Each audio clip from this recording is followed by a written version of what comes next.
Now Ray McBerry. I am Ray McBerry. I am a Republican candidate for governor, and I am the only states' rights Republican in the race for governor. Unlike some of my opponents who just started talking about states' rights and the 10th Amendment about 5 or 6 months ago when it became a national news story coming out of Texas and Montana, there's one candidate in the race who's been talking about the 10th Amendment and states' rights across America for more than a decade, and that's Ray McBerry.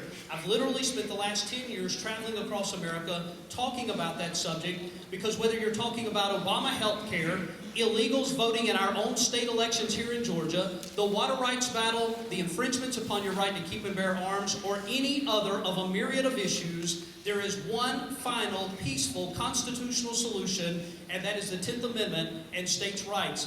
I want you to know that I am a conservative, but I am not one of those middle-of-the-road, moderate conservatives. If you're looking for a John McCain to be your next governor of Georgia, I'm not going to be your candidate.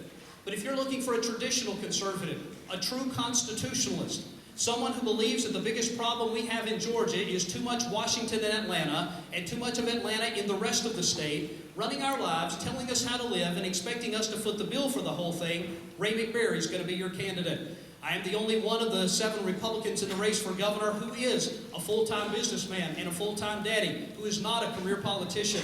And I thought that was going to be a liability early on in the race, but we found that it's been an asset everywhere I've spoken across the state. I have more than 2,000 volunteers currently on the ground in this race and have the largest campaign organization in the race for governor. I invite you to take a look at our website. It's georgiafirst.org and find out why all the Tea Party groups and the Patriot groups across the state have found their candidate for governor.